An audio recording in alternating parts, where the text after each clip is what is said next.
Hopefully I won't get in your way. If I do, I can move a little. I don't know if I want to hold this. Can you guys hear me? I'm loud. Can you hear me?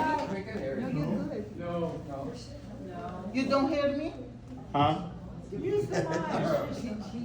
Can you hear me? You hear me better this way? Yes. Oh, wow.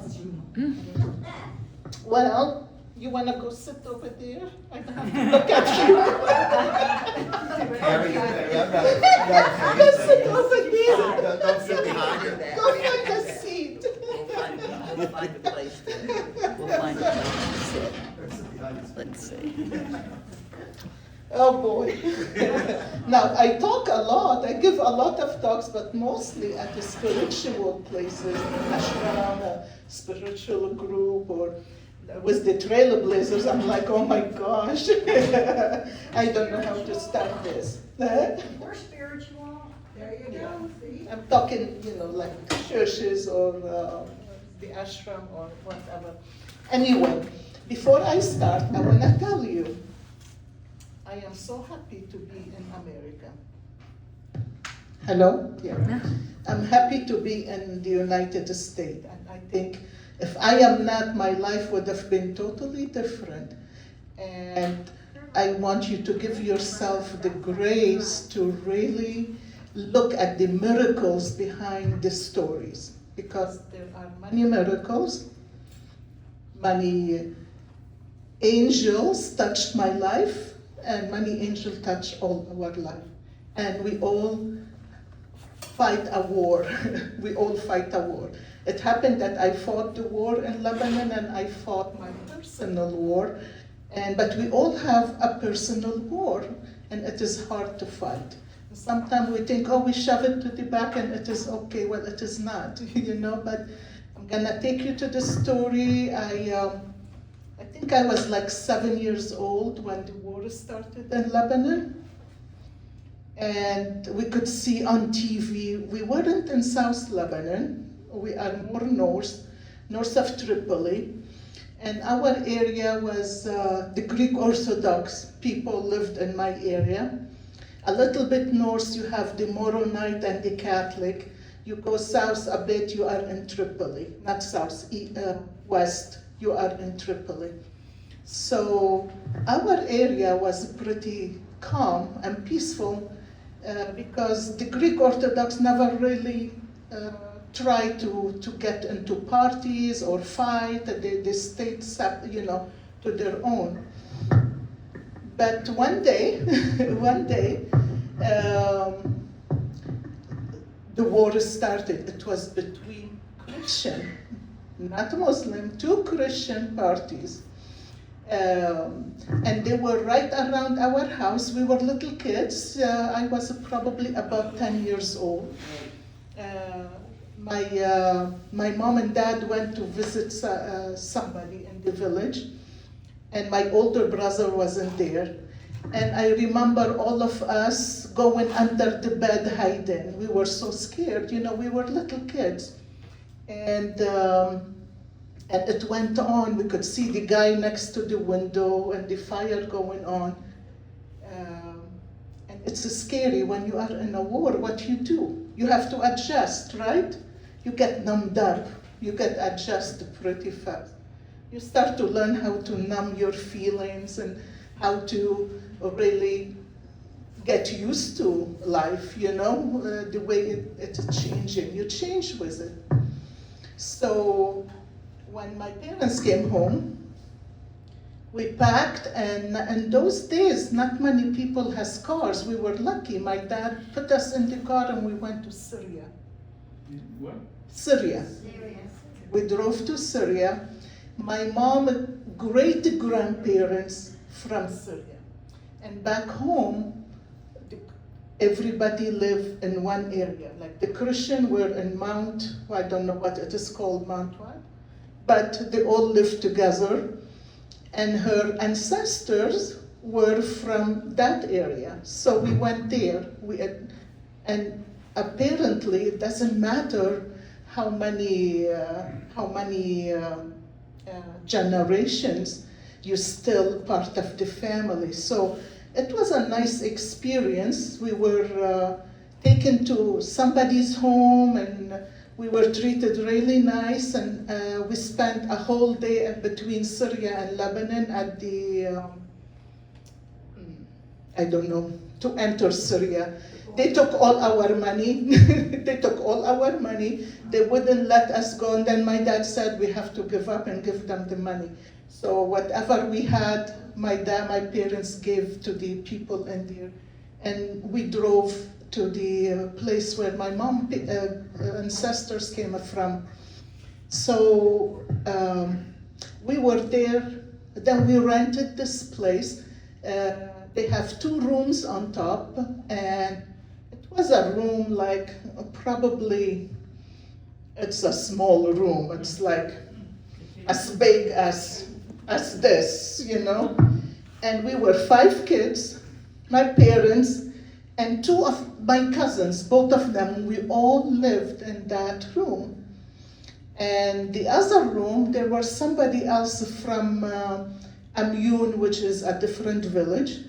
And it was a wife that was in a car accident and she got crippled. And 2 little kids, one is a baby and the husband was taking, care of the family. It was really interesting. But we were little kids. We really had fun. We met everybody, all the kids, we played. And a month later, my dad said, we need to figure out if we can go back home. So my brother, who's younger than me, who was like 9 years old, he said, oh, I will go. So what happened to my older brother? They didn't send him. They sent the 9-year-old, to go to Lebanon by himself to see if the house is okay, if we can go back or not. So anyway, we got a message from him that we can go back.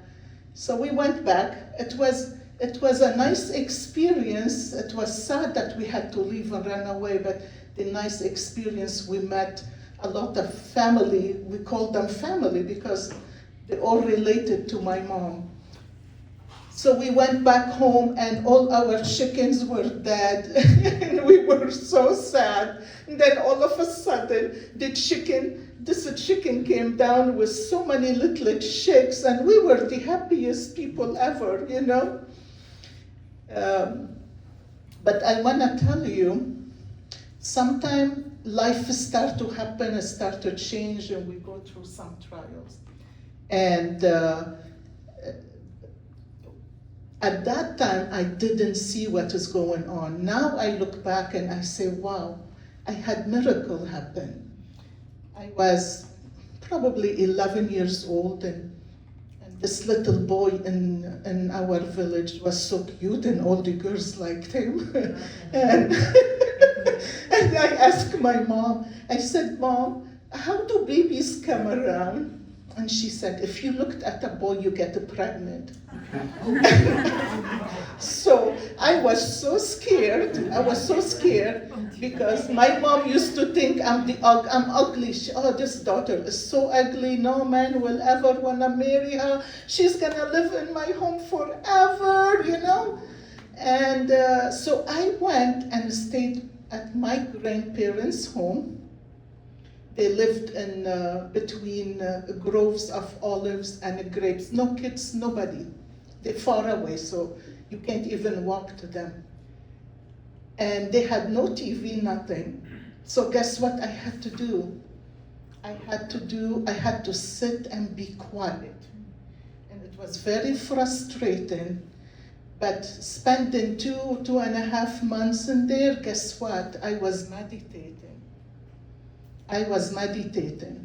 I learned to meditate. Now, the Middle East, we don't talk about meditation. It is not India, but I learned to get, in solitude and just sit, watch the trees, listen to the birds, the butterflies, the flowers, the grapes, the olives, and I had to learn and just sit still.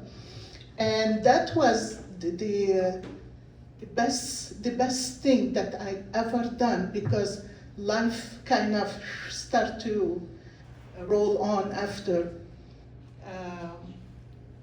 So anyway, I went back home. I didn't get pregnant. You don't see no boys. I didn't get pregnant. Thank God. But the war got extreme. And one day I was in a school. Now I am 14. I'm in a school in 9th grade. And the principal came and said, somebody here for you. Your mom is sick. You have to go home. I just left home. My mom wasn't sick. So I got down, got to the car, and the car has people, I don't know who they were, and they had machine guns and guns, whatever. And they said, you're going with us. I'm going where? Well, you're gonna get married to this man that's 25 years older, you know? And I said, I don't want to go.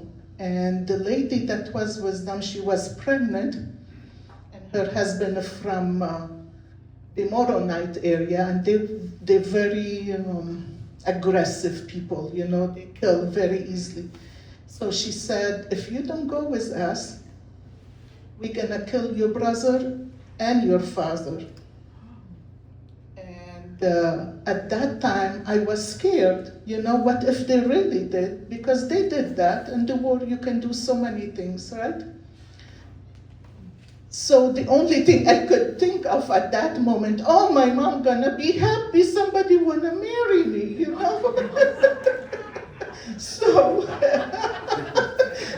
this is what I could think of. I had to think of something that makes sense, you know?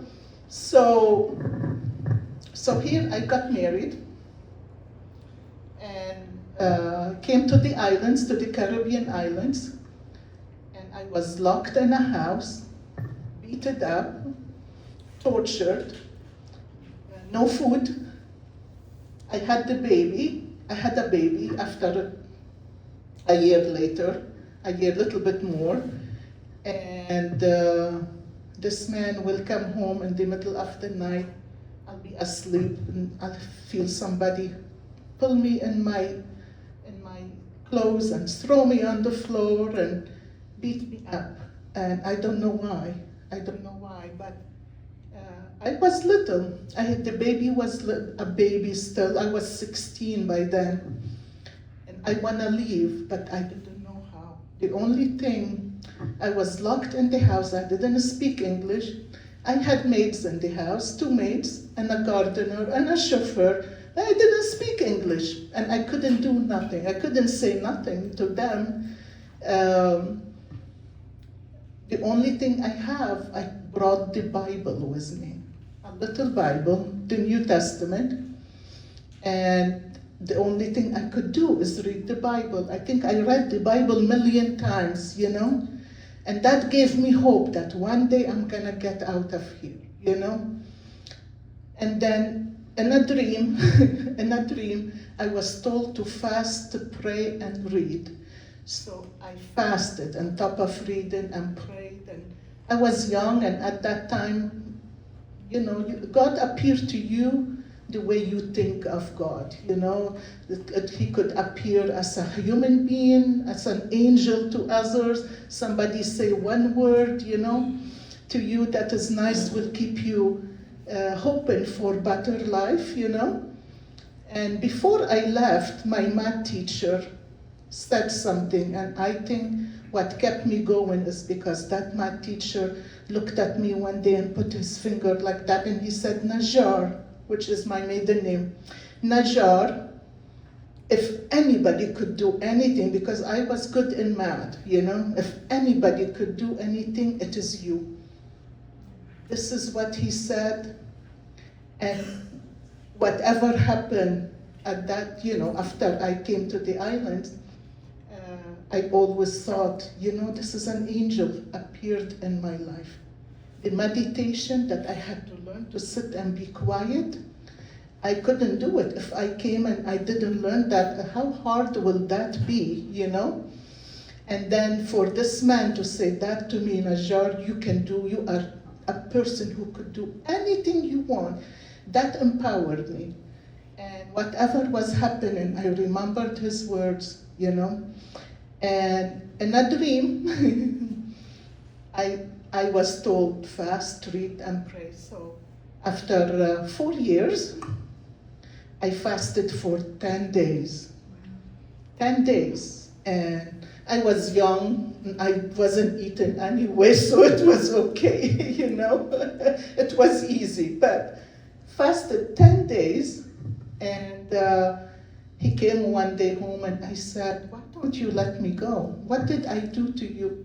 And he wanted me to go because he married me to spite my uncle, but he wanted me to leave. They were two rich people, two rich men, and business-wise, they kind of bumped heads with each other. And he said, I only married you because I want to get back at your uncle. And that you leave the baby here. I said, I won't leave my baby. Well, you know what? When I fasted 10 days and prayed, I came to him. I said, why don't you let me go? I'm 18 years old. I don't see you. I am in this room. You are in this room. He said, okay, you can go. I said, but I want to go with the baby. And he said, okay, wake me up 10 o'clock. And we went to the American embassy. We got a visa. And me and the baby came to the United States to my brother. It wasn't easy, you know. I spent a year in here. It's a long story. But anyway, my dad finally came back to the United States. He's American, but my parents didn't want to come live in the United States for a long time. They don't want to. And then finally everybody had to because the war got really bad. So he applied for my papers, and in order for me to have the papers, I had to go back to Lebanon to get my green card. So in 1984, I flew to Lebanon. 3 days later, the American embassy got bombed. 99 Marines were killed. My papers disappeared. I'm stuck.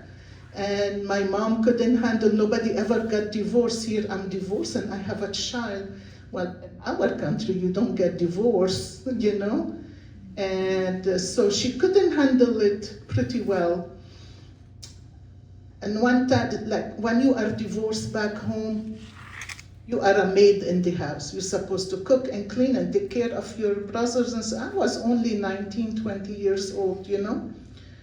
So everybody in the village, we're talking village in here, maybe 700-800 people. So everybody know everybody else's business. They have nothing to do but gossip. And one time, my mom said, you have to stay home. You're not allowed to go out, you know. But it's like, why? What did I do? You know, I couldn't understand. So I left the house. She said, if you don't do what we tell you to do, you leave. So I left. And I said, where am I gonna go? Back home, it's not like here. People, I don't care if your parents killing you right in front of them, nobody will even interfere. It's not their business, you know? And so this guy who lived next to us, he said, where do you wanna go? He saw me on the street having a bag and holding my daughter and walking. And I said, I wanna go to my grandmother. He said, okay, I'll take you. So we went to my grandmother, the first one, the one that I learned to meditate at her house. She wasn't there. So the house was locked, and she went to my aunt's house on the other side of Lebanon. I went to my other grandmother, my mother. She saw me coming down. She said, no, don't come down here. You can't come to my home. You go back, go anywhere you want, but you're not coming to my home. Don't want nobody talking about us. I'm like, talking about us? Well, let me tell you what happened. So the guy said, why don't you come to my home? My mom and sister there, it will be okay. So we went to his home, and the mother got upset. How dare you bring a divorced woman to my house, you know? And I was 20 by then, I was still young. So anyway, the mother left the house and the sister, and we stayed home. And I got up in the morning, I said, I'm going to Syria. I'm gonna go to Syria and get a visa to go back to Barbados, where my first husband was. And he took the gun and put it in my daughter's head. And he said, if you leave here, I'm gonna blow up her head right in front of your eyes. And so I can't. Back home at that point, you can't go from here to the street, you have a checkpoint. Everybody have to check you. They wanna know where you're going, where you're coming, and he was in a party. This is the thing. He can call somebody and that's it, they will catch me and bring me back. And he was worse than the first, So in order to control me, he will beat my daughter so bad. And if I cry, he beat her more. If I beg him, he beat her more. And I got numb. You know what is numb? Like a rock. I don't feel, I don't think, I don't cry, nothing. And many times I wanna die, but I can't die. I have a daughter, and who's gonna take care of her? Nobody. So anyway, the miracle coming in, I talked him into coming to the United States. I said, we have to go to Syria and see what happened with my papers. So I went to Syria, and I was at the window. I became a Mormon during that time, before I went back to Lebanon. And I think it is the best thing that happened to me in my life, because when I was in Boston, in the church, they have visiting teachers and home teachers. The home teacher, they will assign them a few houses, they go each month and visit and check on the people and wonder if they need anything, they help them. And the women will go and visit the sisters and they will check on them too. So I got to the window and I'm telling the woman what's happened with me, and this man running from the back, he was my home teacher in Boston. He said, I know this voice. He said, Yola, what you doing here? And I couldn't hold myself. I cried, and he took me inside through another door. And he said, what happened? I said, so.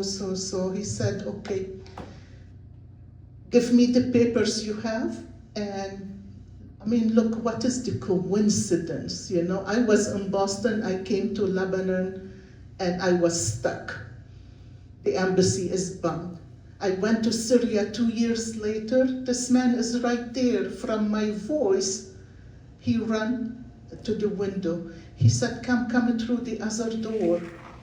And he said, come in 2 weeks, I'll have everything ready for you. And I did. 2 weeks. I got my green card. And if he wasn't there, I will be gone back and forth 1,000,000 times before I get anything done, So it's funny when you think of it. It's like there is another energy that's working with you. It's like God, there is a miracle, There's always a miracle, no matter what. And we all have our wars. We don't have to be in a war. And we have so many, when I wrote my book, I have so many people in Canada and in the United States wrote me and said, oh my gosh, it's like you're talking about my story, So this doesn't happen just in Lebanon, this happened all over. I came to the United States, and my husband at that time, he came. I don't know what he did. He manipulated the embassy. He got a visa, he came. But finally I left. I finally got the courage to leave. It's not easy, you guys, when you see somebody that's can't think, can't feel, can't decide. It is not because they are, it's not because that they are stuck up or something wrong with them, you know. You have to think beyond that. People go through so much in life. And sometimes one word, just one word, you can do it. You can do it. This is all what you need to tell somebody. You can do it. And that will take them a long way to fight for their life. Because so many times I want to kill myself. So many times, one time I just thought, you know, I'm gonna kill my kids and then kill myself. So those are people that kill themselves. Whenever I hear of somebody, I know that feeling. That feeling is, it's very unusual feeling to get to that point that you want to take off your life, take your life away, you know? So anyway, things didn't, of course, nobody gonna change. You are who you are, you know? So I left one day, and I want to tell you this is because this is more miracles in here. My bishop said, I called my bishop, I said, look, I am in downtown Boston at the bus station. I have no place to go.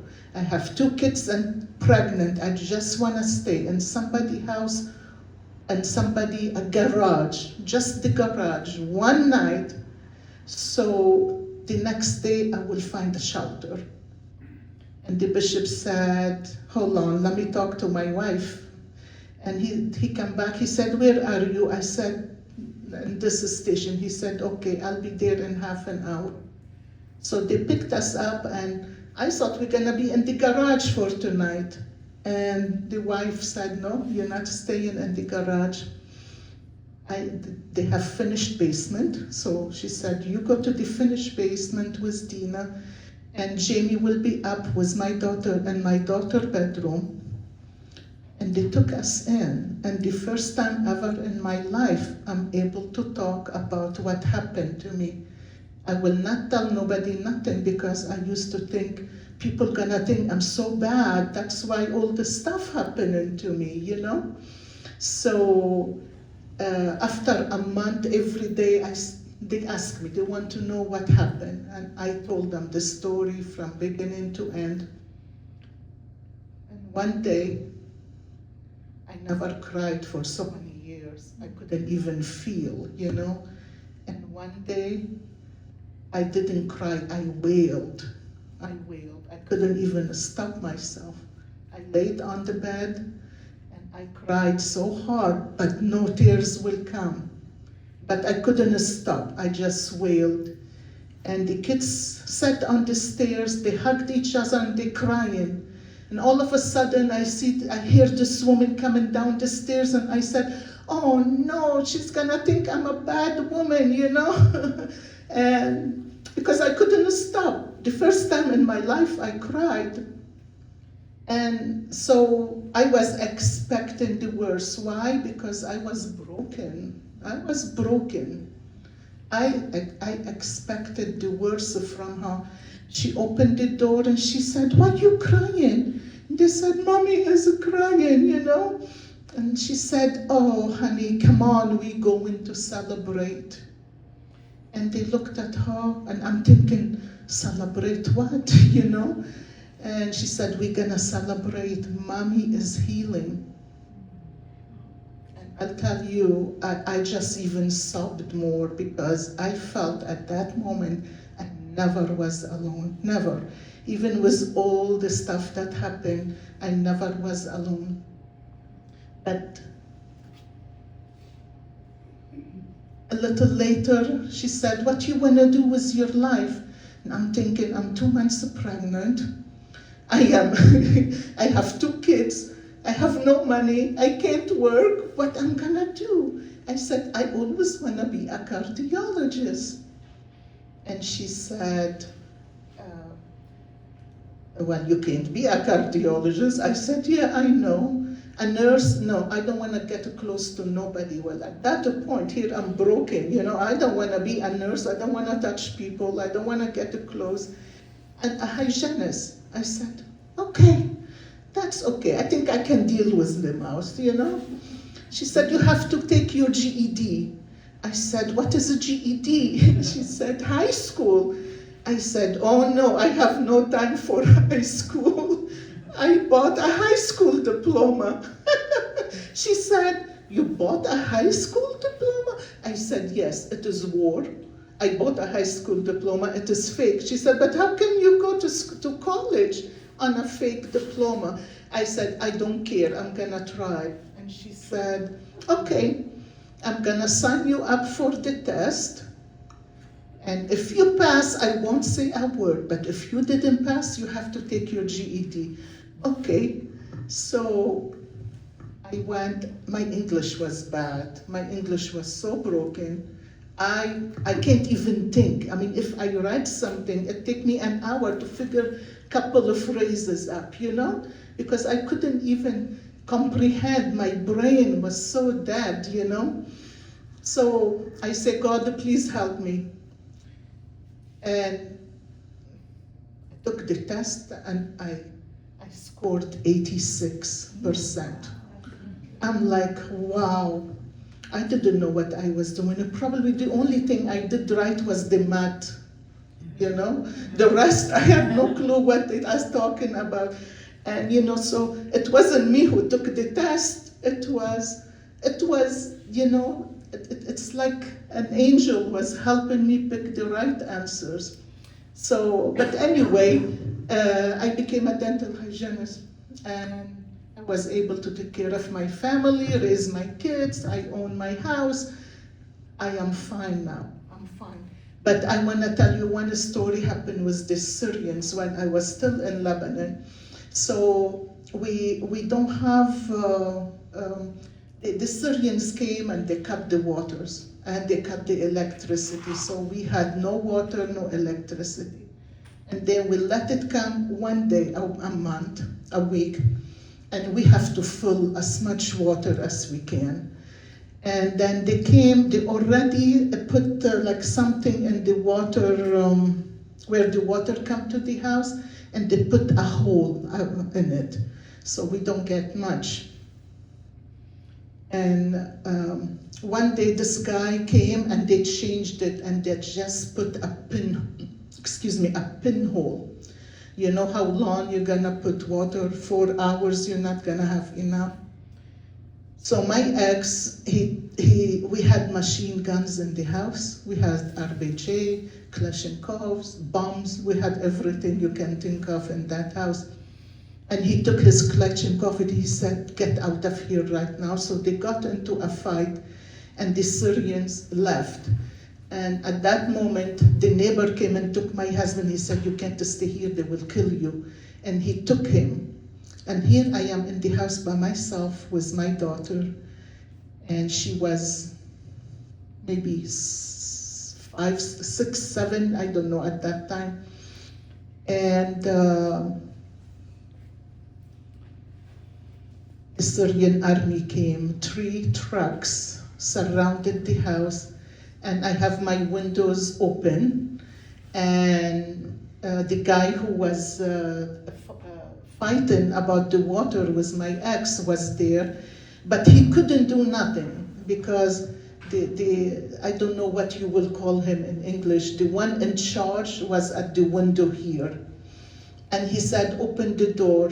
And I'm thinking, what I'm gonna do if I open the door? What they gonna do? They could do anything to me and my daughter. So I had a gun on the table. I took the gun, I got it ready, and I put it at the door. I said, nobody coming inside my house. I'm a woman by myself with a child. And the man, he said, open the door. And I said, if you try to come in, I'm gonna shoot. I don't know how I got my strength at that time. I was so, man, I don't know how I got it. I was so strong, you know. And I looked the guy in his eyes. I looked him, he looked at me, I looked at him. I didn't even shake my eyes, you know. And he said, okay, we will be back. And the man who fought with my husband, he was so upset. He wanted to go inside the house. And he said, no, we're leaving. So the 3 trucks got back in their trucks and they left. And that's another miracle. Syrian arms don't tell you open the door. They knock it down, they go in, they don't care, you know? So after they left, I fell on the floor. I was shaking. I don't know how I did it, but when they left, I was shaking. So all the machine guns we had, I put them on, I pulled a mattress and I put it by the wall and I put a sheet on top of it, a blanket. They came back and I left the house. But when they came, they went through the windows, they jumped, they tore the house upside down. They didn't find them. They didn't look in that place, you know? So that was really interesting. But what I want to say, we all have our wars. And our war is like a china cup that fall on the floor and a crack into so many pieces. And you have to put it back together. Some of us will have 1 line, 2 line, 3 cracks, and some of us has money, you know? And for me, it took me years to put my pieces together. And that little crumbs that's fall on the floor, that we kind of sweep it and we put it in the garbage, that is the fear. Because we put our pieces together and we think our ego is in place. But it is not the ego we have to fight against. We have to fight against our fears.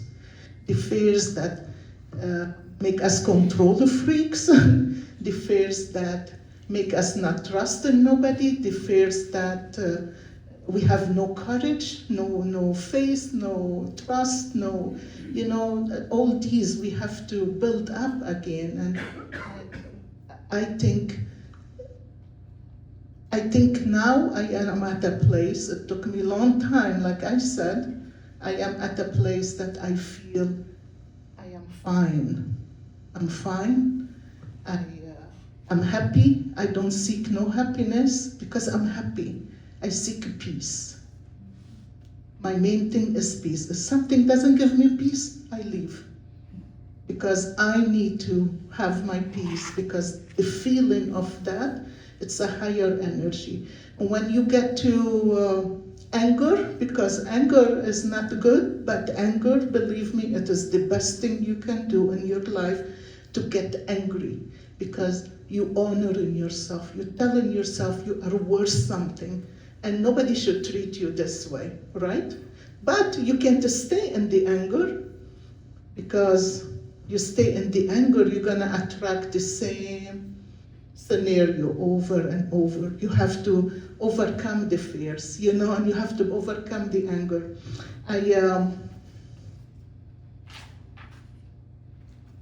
This is my book. It is all about my life, the healing journey of it all, and how we used to go in the war and we pick dandelion and we pick the olives and we pick the grapes and we pick everything we can, different greens, so we can survive, you know, and the snails. It is expensive in here, but we had to learn to eat the snails because it was available, you know. But when I wrote my book, I called it A Pissed Off Saint, because I accepted that I'm not good. Because my mother always thought, I'm so ugly, nobody will marry me, so here, my power gone. I thought I'm not good enough. So when I am writing my book, I reach to the place where I'm writing. I sent a letter to my family and I said, please come save me. I need to get out of here. So is happening to me. I got a letter back saying, Jesus died for us. You need to stay with your husband. We can't have people talk bad about us. So, and I accepted that.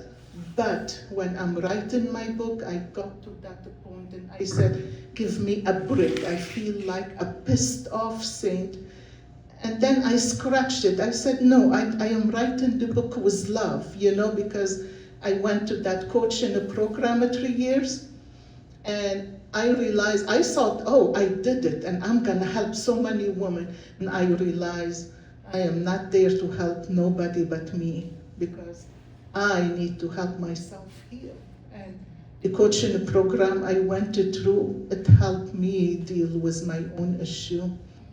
And anytime I have something with somebody or I attract something or some person or situation that is not that great, I say, okay, there is something I need to work on. It is me, you know? But life goes on for so many of us, and it is the cup that we need to heal. We need to glue together, and the little crumbs on the floor, they don't need to go on the garbage. You need to face them. You need to face the fear. You need to face the shadows. You need to heal. And when you heal, you're happy. You're satisfied. It's a higher energy. You don't know what it is like till you experience it, you know? And I just want you, when we have a new person come here, please talk to them, hug them, say something to them. Because Steve Hart last time, he said, you know, nobody talked to me. And I'm like, oh my gosh. And you know, it was a little weird, the remarks he made. So I just want you to pay attention. Your kids, your grandkids, watch what you say to them. Try to be positive, try to be uplifting, because you don't know what people go through in their life. You know, will you think that I've been through that? I've been called the giggly lady, you know? I'm only giggly, you called me the giggly lady the other day.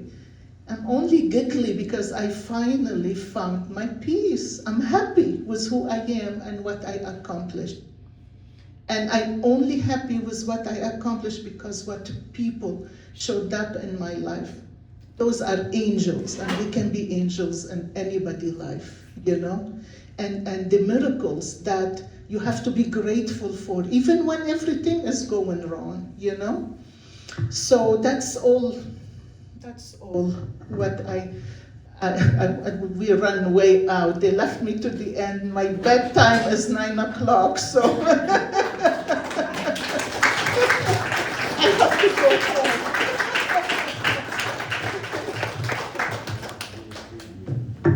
Our book sells at Amazon, by the way. Thank you.